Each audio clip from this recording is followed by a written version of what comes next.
इस कार्यक्रम को लेकर के अब ये सवाल खड़ा करने लगे हैं कि इतनी बड़ी राशि कहां से जनस्वराज ला रही है। ये सवाल आज से नहीं खड़ा हो रहा है, ये तो जब से हम चले हैं तब से कुछ लोग ये सवाल जरूर पूछते हैं और पूछना भी चाहिए कि भाई इतने बड़े अभियान के लिए पैसा कहाँ से आता है। और पहले दिन से ये बात कैमरे पर ही मैं बता रहा हूँ कि प्रशांत किशोर, मैंने 10 बरस में जो काम पहले किया है और कई राज्यों में लोगों को, नेताओं को, दलों को जीतने में हमने उनकी मदद की है। तो जिन लोगों की हमने मदद की है उनसे पैसा लिया नहीं, तो आज उनसे वो मदद ले रहे हैं कि भाई बिहार में एक प्रयास कर रहे हैं, इस प्रयास में आप भी मदद कीजिए। और 5-6 राज्यों में जहां पर भी हमने काम किया, जहां लोग चुनाव जीते, वहां सरकार चला रहे हैं, वहां पर एक बहुत बड़ी संख्या में ऐसे लोग हैं जिन्होंने मेरा काम देखा है, जो प्रशांत किशोर को जानते हैं, वो लोग मदद कर रहे हैं। मदद इसलिए कर रहे हैं कि बिहार देश का सबसे गरीब और पिछड़ा राज्य है। बिहार में लोगों से मदद इसलिए नहीं ले रहे हैं क्योंकि यहाँ पर अगर पैसे वाले लोग मदद करेंगे तो अपने हिसाब से उस व्यवस्था को चलाने का प्रयास करेंगे। तो जो इस अभियान का लक्ष्य है कि समाज में जो सबसे बेहतर व्यक्ति हैं, चाहे वो गरीब हो, अमीर हो, अगड़े हो, पिछड़े हो, हिंदू हो, मुसलमान हो, उनके पृष्ठभूमि को न देखकर उनके जज्बे को, उनकी काबिलियत को, उनके चरित्र के आधार पर उनको चुना जाए, उनको आगे बढ़ाया जाए। इसीलिए इस अभियान में बिहार के स्तर पर पैसा उगाही नहीं होती है। इसमें पैसा उन लोग, मेरा जो 10 बरस का काम है, जिन लोगों ने मेरा काम देखा है, जिनको इस मेरे काम की वजह से, मेरे सहयोग से लाभ मिला है, उनसे मदद ले रहे हैं और इस काम को कर रहे हैं। सर, कहीं ऐसा तो नहीं है कि नीतीश जी के प्रचार प्रसार के लिए आप लोग इस तरह से काम कर रहे हैं? हम सुबह से शाम तक बैठ के सरकार की कमियों पर बात कर रहे हैं और इससे नीतीश कुमार का प्रचार हो रहा है। देखिए, ऐसा है, बिहार में 2 जो मुख्य धारा वाले दल हैं, एक आरजेडी, नीतीश कुमार, आरजेडी और महागठबंधन, नीतीश कुमार का तो कोई भरोसा नहीं है कब किधर रहेंगे। एक और आरजेडी है और एक और भाजपा है। ये दोनों बीच में नीतीश कुमार है, कभी भाजपा के साथ, कभी आरजेडी के साथ। इन दोनों धाराओं के दलों को बिहार में मुफ्त में वोट लेने का आदत लग गया है, जिसको मुफ्तखोरी कहते हैं। भाजपा को बड़ी संख्या में ऐसे लोग वोट दे देते हैं जिनको भाजपा से कोई लगाव नहीं है, जो भाजपा के उम्मीदवारों के प्रति कोई सिंपैथी नहीं रखते हैं, उनको भाजपा के विचारधारा में यकीन नहीं है, भाजपा के कार्यक्रमों से, नेताओं से प्रभावित नहीं है। वो सिर्फ इसलिए भाजपा को वोट देते हैं क्योंकि वो लालू यादव को वोट नहीं दे सकते। यही हाल कमोबेश समाज के 20-25% ऐसे लोगों का है जो कि भाजपा को वोट नहीं कर सकता है। मान लीजिए आप मुस्लिम समुदाय के व्यक्ति हैं, तो आपके गांव में काम हुआ कि नहीं, आपके विधायक ने काम किया कि नहीं, सरकार ने काम किया या न किया, आप भाजपा को तो वोट नहीं कीजिएगा। तो आप भाजपा को जब वोट करते नहीं तो सामने लालटेन को मुफ्त में वो वोट मिल जाता है 20%। तो जिन दलों को, नेताओं को मुफ्त में वोट लेने की आदत लगी हुई है, उनका सबसे बड़ा डर क्या है कि अगर कोई विकल्प नया बन जाए तो ये मुफ्त वाला जो वोट मिलता है ये मिलना बंद हो जाएगा। तो स्वाभाविक तौर पर जब आपको मुफ्त में वोट लेने की आदत पड़ी है तो इसी डर की वजह से आप समाज में ये भ्रम फैलाते हैं कि अरे भाई तो भाजपा का प्रचार कर रहे हैं, भाजपा वाले कह रहे हैं कि नीतीश का प्रचार कर रहे हैं, नीतीश कुमार कहेंगे भाजपा का प्रचार कर रहे हैं।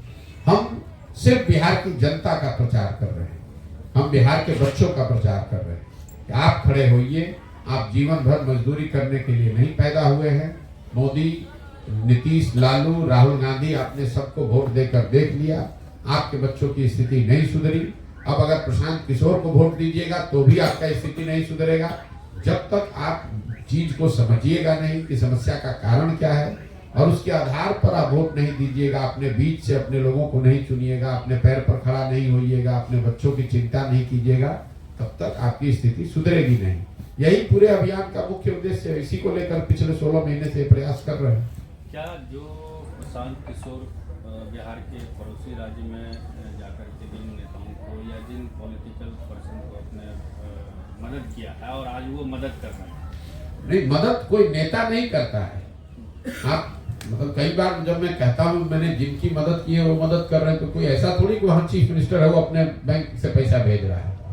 जब आप किसी राज्य में एक व्यवस्था को बनाने में कंधा लगाते हैं तो उस राज्य में बहुत सारे लोग हैं जिनके पास साधन है, जो साधन संपन्न लोग हैं, जिन्होंने काम देखा है, जो मुझे जानते हैं, जो मेरे काम को जानते हैं, वो लोग मदद करते हैं। ऐसा नहीं है कि कोई मुख्यमंत्री मदद कर रहा है, लेकिन मान लीजिए कि आंध्र प्रदेश में 10 लोग हैं जिन्होंने 50-50 लाख रुपया का आपको चेक दिया, क्योंकि उन्होंने देखा है आंध्र प्रदेश में मैंने काम किया है, तो आपके पास 5 करोड़ रुपया हो गया काम करने के लिए। वो कोई एक व्यक्ति की बात नहीं है। सर जिन लोगों का आप रणनीतिकार रहे आज उनके विरोध में बिगुल फूक रहे हैं। नहीं, ये आपकी सोच है। हम ना किसी के पक्ष में है ना किसी के विपक्ष में। बिहार में तो आप थे ना, हम भैया नीतीश कुमार क्यों, हमने 14 में मोदी का भी अभी अभियान हमने चलाया यही है, बात मैं नीतीश कुमार का भी चलाया है, लेकिन 10 बरस वो काम करने के बाद हमने ये देखा कि जो दल और नेता जीतते हैं उससे जनता का जीवन नहीं बदलता है। बिहार में 15 में हमने नीतीश कुमार की मदद की, वो चुनाव जीते। 7 निश्चय की परिकल्पना भी मैंने करवाई, बिहार विकास मिशन की स्थापना भी करवाई, लेकिन उससे तो बिहार नहीं सुधरा। तो अब अगर मान लीजिए कि हमने जो पहला प्रयास किया उससे बिहार में बेहतरी नहीं आई, तो मेरे पास 2 विकल्प है, हम हाथ पर हाथ धरे बैठ जाएं या उससे बेहतर प्रयास करने की कोशिश करें। तो मेरी नजर से उससे जो बेहतर प्रयास है वो प्रयास करने के दिशा में हम काम कर रहे हैं और अपनी जिंदगी का सब कुछ दांव पर लगा कर रहे हैं। सर, जन स्वराज का जो अभी संस्थापक सदस्य का जो अभियान चल रहा है उसमें लोग कैसे जुड़ सकेंगे? नहीं, जन स्वराज संस्थापक सदस्य आप जुड़ सकते हैं फोन करके। हमारे जो जन स्वराज का जो कार्यालय है 91-216 पर अगर आप फोन करेंगे तो फोन करके आपको संस्थापक सदस्य कैसे बनना है इसकी जानकारी मिल जाएगी और आपको संस्थापक सदस्य बनाया जा सकता है। दूसरा, इंटरनेट के जरिए भी आप जाकर ऑनलाइन भी रजिस्टर होकर कर सकते हैं। तीसरा, जो लोग रास्ते में कैंप में मिलते हैं वो लोग पर्ची कॉपी पे अपना लिख कर भी दे सकते हैं। तो दोनों तीनों तरीकों से लोग संस्थापक सदस्य बन सकते हैं। अभी तक जो हम लोग पदयात्रा में चले हैं हर जिले में करीब 55 से 60 हजार लोग ये जन स्वराज के संस्थापक सदस्य बन रहे हैं। बेगूसराय में भी ये नंबर 50,000 से ऊपर का ही है। बिहार में विकास को लेकर के आपके पास क्या विजन है? बिहार में विकास को लेकर विजन ये है कि जो विकास का मॉडल है, समेत बता रहा हूँ, जब तक लोग नहीं समझेंगे, आप विकास की बात कर रहे हैं, जो जिनके गांव में सड़क नहीं है, जिनके गांव में पानी नहीं है, जिनके बच्चों के पास पढ़ाई नहीं है, जिनके बच्चों के पास रोजगार नहीं है, वही आदमी जब रोजगार को छोड़कर वोट दे रहा है जात के नाम पर, तो उसका विकास कैसे होगा? आप बता दीजिए। ये तो गांव में आप जाते हैं, लोग बता रहे भैया हमको सड़क नहीं है। मान लीजिए मैं अभी कल आ रहा हूँ मुस्लिम गांव से घूमकर और मुसलमान गांव के लोग कह रहे हैं कि भैया ये सड़क की हालत बहुत खराब है। तो मैं उनको ये पूछता हूँ कि बात तो ठीक है, सड़क नहीं है, सड़क बननी चाहिए, लेकिन सड़क का मंत्री कौन है? तेजस्वी यादव।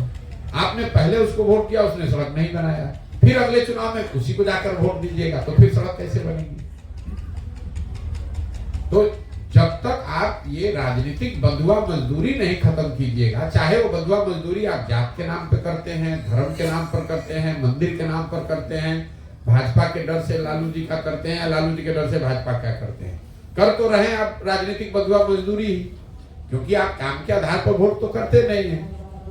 अगर भाजपा ने यहाँ कोई फैक्ट्री लगा दी होती तब आप वोट करते, वो समझ में आता, लेकिन वोट तो यहाँ पर लोग मोदी जी के नाम पर करेंगे, धर्म के नाम पर करेंगे, मंदिर के नाम पर करेंगे, तो आपके यहाँ फैक्ट्री कैसे लगेगा? जब मंदिर की बात आती है तो हाल ही में जो अयोध्या में राम मंदिर में प्राण प्रतिष्ठा हुई, आप उसको धर्म के नजरिए से देखते हैं या राजनीतिक नजरिए?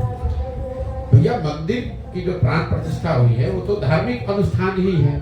करने वाले लोग जो जिन लोगों ने अनुष्ठान किया वो लोग राजनीतिक हैं। स्वाभाविक है जब इतनी बड़ी कोई घटना होती है, सो कॉल्ड वर्षों के दशकों के संघर्ष के आंदोलन के बाद अगर कोई मंदिर बना है तो उससे जुड़े हुए लोग उसका लाभ अपने अपने तरीके से सब उठाना चाहे। जो वहां पर बाहर दुकान चला रहा है अपना समोसा चाय बेचकर फायदा उठा रहा है, जो वहां पर रहने वाला होटल चला रहा है होटल का रेट बढ़ाकर पैसा कमा रहा है, जो गाड़ी चला रहा है वो गाड़ी चलाकर पैसा कमा रहा है, जो मंदिर से जुड़े हुए लोग हैं वो उस हिसाब से कमा रहे हैं, जो राजनीतिक लोग जुड़े हुए अपनी राजनीतिक रोटी सेक कर उसका फायदा उठा रहे हैं। भगवान राम को प्रशांत किशोर किस नजर से देखते हैं? भगवान राम को किस नजर से देखते हैं इसका तो कोई बहुत महत्व नहीं है। ये तो हमारा आंतरिक मामला है कि हम भगवान को कैसे देखते हैं। मैं बहुत रिलीजियस आदमी नहीं हूँ, मेरा रिलीजन से कम स्पिरिचुअलिटी में मेरा यकीन है। हमारा मंदिरों में जाने का और वहां पर जाकर बहुत पूजा करने का बहुत मेरा स्वभाव नहीं है। भगवान में मेरी आस्था है, उसी नजरिए से हम देखते हैं। दियारा के क्षेत्र में है श्रीमान, दियारा में कटाव की बड़ी समस्या है और उस कटाव को लेकर के केंद्रीय मंत्री यहाँ गिरिराज सिंह सांसद राशियां भेजी जाती हैं, काम होता है लेकिन ठीक नहीं होता है, समस्याएं ज्यों की त्यों रह जाती हैं। आज तो आप उसे देखने का भी कोशिश करें कम से कम इस स्थल पर। मेरे भाई हम 16 महीना से देख रहे हैं। दियारा क्षेत्र सिर्फ बेगूसराय में तो है नहीं, यहाँ नदियों के कटाव का जो मामला है सिर्फ दियारा में नहीं है, नेपाल से लगता हुआ जितना बिहार का एरिया है, पश्चिम चंपारण में, शिवहर में, पूर्वी चंपारण में, मधुबनी में, जितने ये जिले हैं वहां पर नेपाल से आने वाली नदियों की वजह से हजारों एकड़ जमीन कटती है, नदियां अपनी धारा बदल लेती हैं, उससे जमीन बर्बाद हो जाता है। तो दियारा बिहार में 13 करोड़ जो आबादी है, आपकी जानकारी के लिए बता दूं, करीब करीब 2.25 करोड़ आबादी दियारे के क्षेत्र में रहती है पूरे बिहार में। और दियारा की समस्या पटना से जो सटा हुआ दियारा है वहां पर भी वही है जो यहाँ बेगूसराय में है। जो पटना से सटा हुआ एक दियारा, मेरे ट्विटर पे एक वीडियो है, वहां पर एक वहां के मुखिया जी ने खड़े होकर वीडियो पर ये बात कही है। पटना से 6-7 किलोमीटर दूर है। वहां किसी जमाने में कर्पूरी ठाकुर गए थे, क्योंकि कर्पूरी ठाकुर जी को अभी देश रत्न दिया गया, तो मैं आपको उदाहरण दे रहा हूँ। और कर्पूरी ठाकुर के बात को कोट करते हुए वहां के उस बूढ़े मुखिया ने कहा कि उस जमाने में कर्पूरी जी ने कहा कि इस एरिया में लोग जिंदा कैसे हैं, और वहां से लेकर आज तक उसी गांव में कोई परिवर्तन नहीं आया। तो दियारा पूरा बिहार ही पिछड़ा है, उसमें दियारा क्षेत्र में लोग और भी समस्या है। गिरिराज जी ग्रामीण विकास मंत्री हैं, यहाँ के सांसद हैं। हमको यहाँ पर बेगूसराय में चलते हुए ऐसा तो कुछ नहीं दिखा कि उनके मंत्री होने से बेगूसराय में कोई बहुत बेहतरी कहीं दिखी हो, ऐसा तो मुझे लगा नहीं, या लोगों से सुनने को नहीं मिला। कर्पूरी ठाकुर वाली बात जो सर आप बोले हैं, उसी पर पटना में नीतीश कुमार का भी बयान आया है कि उनसे क्या बता रहे हैं कि परिवारवाद की राजनीति हमने नहीं। चलिए ना, नीतीश कुमार के बात को आप लोग, नीतीश कुमार जब जहां है उसके हिसाब से बात करते हैं। जब भाजपा के साइड जाना होगा तो परिवारवाद दिखने लगेगा, जब भाजपा को छोड़कर लालू जी के साथ जाना होगा तो उनको संप्रदायवाद दिखने लगता है। आपको लगता है नीतीश कुमार फिर से पलटी मारेंगे? किसी को नहीं मालूम है, नीतीश कुमार को स्वयं को नहीं मालूम है कि वो कहाँ रहेंगे। जो आदमी अपने जीवन के अंतिम दौर में पहुंच गया है, वो सामाजिक राजनीतिक हर नजरिए से नीतीश कुमार का ये अंतिम दौर चल रहा है। अब अपना छटपटाहट में कभी दाएं कभी बाएं कर रहे हैं, उससे कुछ होने वाला नहीं है। अभी चुनाव होगा, नीतीश कुमार को उनकी राजनीतिक औकात बिहार की जनता दिखा देगी। मैंने पहले कहा है, आपको फिर से दोबारा कैमरे पर कह देता हूँ, आज तक मैंने अगर चुनाव को लेकर कोई भविष्यवाणी की है, बहुत मैं करता नहीं हूँ, तो शायद ही कभी गलत हो सकता है, गलत नहीं होता है। बिहार के चुनाव के नजरिए से, लोकसभा के नजरिए से मैं आपको कैमरे पर बता देता हूं, महागठबंधन में नीतीश कुमार अगर चुनाव लड़ेंगे तो उनके दल जदयू को 5 सीट भी नहीं आएगा। और ये 2 महीने से हम बात कह रहे हैं, और उनके दल वाले भी समझ रहे हैं कि अगर प्रशांत किशोर कह रहा है तो 5 सीट नहीं आएगा। इसीलिए भगदड़ होनी है। अब भगदड़ में नेता भागते हैं, ताकि उसमें नीतीश कुमार भी भाग जाते हैं, इसका कोई भरोसा नहीं है। उनको वो घबराहट बिल्कुल स्वाभाविक है, उनको दिख रही है, ऊपर से कुछ नहीं कहें। जनता ने उनका साथ छोड़ दिया है। आप लोग खुद पत्रकार हैं, आपको मालूम है जदयू को कौन वोट देगा? कोई वोट देने वाला नहीं बचा हुआ है। तो लोकसभा से पहले अपना हाथ पांव मार के फिर कोई रास्ता निकालने का कोशिश कर रहे होंगे। लेकिन अगर लोकसभा से पहले नहीं भी गए तो ये आप लिख के रखिए कि लोकसभा के बाद तो उनको आज की स्थिति जो है, तो स्थिति बदलेगी ही बदलेगी। ये जो महागठबंधन की सरकार चले, और ये हम 1-1.5 साल से कह रहे हैं, ये जो व्यवस्था है तो बहुत चलेगा तो लोकसभा तक चलेगा। लोकसभा में लोग हारेगा, फिर भागना तोड़ना शुरू हो जाएगा। हम ये पूछना चाह रहे हैं, जो अभी आप बता रहे थे कि 10 साल से आप राजनीतिक चाणक्य के रूप में पूरे देश में आप जाने जाते हैं। नहीं, हम अपने आप को कभी शब्दों से प्रयोग, हम अपना काम जो करते थे, हमने इतना कहा कि हमारी पहचान वही है जो हम काम करते हैं। जो बिहार में आप बिहार के विषय को लेकर अपने पदयात्रा को चला रहे हैं, बिहार को सुधारने के लिए, यही चीज आप 10 साल पहले क्यों नहीं सोचा था? बिल्कुल ठीक बात है, क्योंकि हम किसी मुख्यमंत्री के लड़के नहीं, हम किसी प्रधानमंत्री के लड़के नहीं, बहुत बड़े बाप के लड़के नहीं हैं। आप यहाँ हमारी प्रेस वार्ता में क्यों आए? क्योंकि हमने अपनी एक पहचान 10 वर्ष करके बनाई है। हमारी पहचान क्या है? हमने 10 वर्ष वो काम किया है, उससे पहले 10 वर्ष संयुक्त राष्ट्र संघ में काम किया है। वो काम किया है, पहचान बनाई है, ऐसे लोगों से संपर्क बनाया है जो हमको इस तरह के अभियान में मदद कर सकते हैं, तभी तो ये काम कर पाएंगे। अगर हम किसी मुख्यमंत्री के लड़के होते तो जिस दिन पैदा हुए, पढ़ाई लिखाई भी नहीं करते, और फिर भी कहते कि हम भी बिहार को सुधारेंगे। 10 वर्ष पहले अगर हम बेगूसराय या बलिया मटिहानी से गुजरते तो आप हमको पहचानते भी नहीं कि कौन आदमी है। जैसे इतने सामान्य लोग हैं वैसे हम भी निकल गए होते। तो हम अपना काम करके अपनी विद्वता अपनी समझ से जब हमने पहचान बनाई है, जब काबिलियत को क्षमता बनाई है, तभी तो आकर ये करेंगे। अब आपका कहना 10 वर्ष पहले काहे नहीं किए? 10 वर्ष पहले हमारी क्षमता नहीं थी इसलिए नहीं किए, आज क्षमता है इसलिए कर रहे हैं।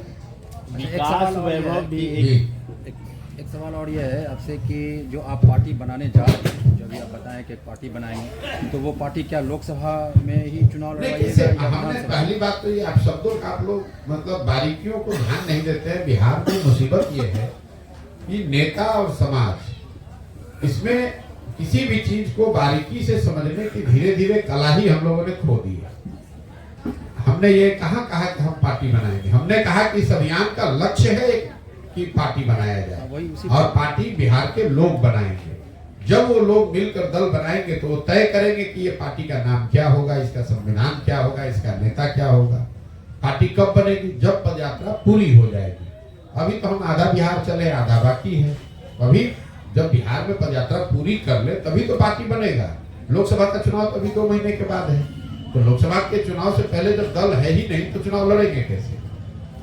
ये कह रहे थे इंडियाई जो गठबंधन में जो भगदड़ मच गया है, कल ममता दीदी छोड़ दी हैं, पंजाब में भी वहाँ घोषणा हो गया कि अकेले लड़ेंगे आप पार्टी, इस पर आपका क्या राय है? मेरी राय क्या होगी? हम आज से नहीं, जब से इंडिया गठबंधन बना है तब से देश विदेश के पत्रकार आते हैं, पूछते हैं कि आपका क्या मत है। मेरा मत जो पहले था वो अभी भी है। इस तरह के गठबंधन जिस तरह जो बनाए जाते हैं, जिसमें नेता लोग बैठ के चाय पिया, एक प्रेस कॉन्फ्रेंस किया और एक इंटेंट जारी किया कि हम लोग सब साथ में हैं, इससे जमीनी हकीकत पर, राजनीतिक सामाजिक स्थिति पर बहुत फर्क नहीं पड़ता है। जब तक आपके पास कोई नैरेटिव नहीं है, कोई मुद्दा नहीं है, कोई चेहरा नहीं है, काम करने का संगठन नहीं है, संसाधन नहीं है, तब तक सिर्फ नेताओं के साथ में बैठकर किसी गठबंधन के बना लेने से जमीन पर क्या असर पड़ेगा। और जब आप इस तरह का कोई प्रयास करेंगे उसका असर लोगों को दिखेगा नहीं, तो फिर भगदड़ या उसमें थोड़ी बहुत गिरावट आना स्वाभाविक है। आज आए या चुनाव के रिजल्ट के बाद आए। जब मान लिए इंडिया गठबंधन बना आज से 6-7 महीना पहले, पटना से ही पटना में उसकी पहली बैठक हुई, तो यहाँ के पत्रकारों ने इतनी घोषणा, इतनी बड़ी बड़ी बात जब बन गया, अब इसमें नीतीश कुमार प्रधानमंत्री के चेहरा बन गए, कुछ हुआ? आज तक कुछ नहीं हुआ। सच्चाई यह है कि इंडिया गठबंधन का आज तक एक पब्लिक मीटिंग भी नहीं हो पाया है। आज तक 7 महीने में एक पब्लिक मीटिंग भी आप नहीं कर सके और आप सोच रहे हैं कि पूरा देश आपके साथ खड़ा हो जाएगा। कैसे संभव है? ये तो कागजी खाना पूर्ति है। तो स्वाभाविक है जैसे जैसे चुनाव नजदीक आएगा उसकी सच्चाई लोगों को और दिखेगी। बिहार में सर कुछ हर 10 साल 15 साल पर एक नए विचार का उद्भव हो जाता है। कब हुआ था? पिछला 15 साल पहले। 15 साल पहले जातिवाद का एक उद्भव हुआ था और उसके बाद अब आप लोग 15 साल के पहले नहीं, सवाल गलत सवाल मत नहीं, गलत सवाल आपने नहीं, कहा सवाल पूरा होने दीजिए। 15 साल पहले जाति का उद्भव हुआ। हमको तो लगता है कि मंडल 1989-90 में आया था तो 32 वर्ष हो गया। 15 साल पहले यहाँ पर कौन नया विचारधारा? 15 साल के पहले का विचारधारा ये है कि माय समीकरण लाया गया। 15 साल पहले की बात। ये कहाँ से आप लोग सब रिसर्च करते हैं? रिसर्च नहीं है सर, ये सच्चाई है। आप बिहार से जुड़े हुए लोग हैं। अच्छा। आपका भी सर अभी चल रहा है, अभियान चल रहा है। विकास वैभव भी एक विचार लेकर के चल रहे हैं और एक अच्छे विचार अलग अलग तरीके से काम करेंगे तो बिहार का उत्थान संभव है क्या? मेरे भाई ऐसा है कि पहले तो आप जब सवाल पूछ रहे हैं, आपको सवाल पूछने का हक है, लेकिन अगर आप सवाल में फैक्चुअली गलत बात कहेंगे तो उसको काटने का भी मेरा अधिकार है। कोई MY समीकरण 15 वर्ष पहले शुरू नहीं हुआ है। MY समीकरण, जातीय बात, मंडल कमीशन, ये सब 1989-90 से शुरू हुआ है, जिसको आज 32 साल हो गए। उसके परिणाम स्वरूप लालू नीतीश यहाँ पिछले 32 साल से अलग अलग फॉर्मेशन में बिहार में राज कर रहे हैं। लेकिन हमने पूरे समाज ने ये देखा या देख रहे हैं हम लोग कि इन सारे प्रयोगों के बावजूद, सामाजिक न्याय के नारे के बाद, MY समीकरण के बाद, सामाजिक विषमता के नाम पर राजनीति करने के बाद भी 1990 में भी देश का सबसे गरीब और पिछड़ा राज्य बिहार था और 2023 में भी देश का सबसे गरीब और पिछड़ा राज्य बिहार है। तो उत्थान कहाँ हो गया? ये उत्थान तो नेताओं का हुआ है, उस विचारधारा का झंडा लेकर चलने वालों का हुआ है, समाज का उत्थान तो हुआ नहीं है। मैं तो अपने भाषणों में जो कहता हूं उसको सुनिए कि मैं शुरुआत ही इस बात से करता हूं कि आप इस पर क्यों अपना समय और दिमाग व्यर्थ जाया कर रहे हैं कि बिहार की स्थिति क्यों खराब है, किसने खराब की, लालू ने की कि नीतीश ने की कि कांग्रेस ने की। मैं ये कहता हूं कि जिस नेता ने, जिस दल ने जो काम किया सबको सही मानिए कि 40 वर्ष कांग्रेस ने बड़ा अच्छा काम किया। ये मान लीजिए कि लालू जी ने सामाजिक न्याय का काम यहाँ कर दिया, गरीबों को, वंचितों को आवाज दे दिया, अधिकार दे दिया। ये भी मान लीजिए कि भाजपा नीतीश की सरकार ने सड़क बिजली में कुछ सुधार कर दिया। लेकिन अगर इन सारे लोगों के काम को, उनके दावों को सही आप मान भी लीजिए, तो भी इस बात से तो कोई इनकार नहीं कर सकता है कि बिहार देश का सबसे गरीब और पिछड़ा राज्य है। इस बात से तो कोई इनकार नहीं कर सकता है कि सबसे ज्यादा 2 करोड़ बिहार के बच्चे ही पलायन कर रहे हैं। पहले पंजाब हरियाणा जाते थे, अब गुजरात तमिलनाडु जा रहे हैं, फर्क तो कुछ पड़ा नहीं है। ये इससे तो कोई इनकार नहीं कर सकता है कि बिहार में शिक्षा व्यवस्था जो 1990 में थी उससे ज्यादा ही खराब स्थिति में आज है। तो आपके बच्चों की शिक्षा की स्थिति सुधरी नहीं, रोजगार की स्थिति सुधरी नहीं, यहाँ इंफ्रास्ट्रक्चर सुधरा नहीं, नई फैक्ट्रियां लगी नहीं, लोगों की आय बढ़ी नहीं, कृषि में कोई आमूलचूल सुधार दिखा नहीं। तो आप चाहे जिस नेता का, जिस झंडा का, जिस विचारधारा का भी प्रचार कर लीजिए, बिहार में तो सुधार हुआ नहीं है। तो समाज को इस बात को संज्ञान लेना पड़ेगा और समाज को उसको सुधारने के लिए नए प्रयास करने होंगे। क्या बिहार में जो ये नया दल बनेगा, आने वाले दिनों में जो नया दल बनेगा, तो नया दल बनने के बाद क्या वो पॉलिटिकल किसी अलग पार्टी से जुड़ेगी या फिर ये अपने पार्टी? बिल्कुल नहीं। जो जन स्वराज की परिकल्पना है, इसमें जब ये दल बनेगा तो 243 सीटों पर ये दल चुनाव लड़ेगा। 242 नहीं, 243 सीट पर ही चुनाव लड़ेगा। किसी तरह के कोई गठबंधन आर्थिक, सामाजिक, वैचारिक आधार पर संभव ही नहीं है। अगर वो करना होता तो इतनी मेहनत क्यों कर रहे होते? जी बोलिए। ठीक है भैया।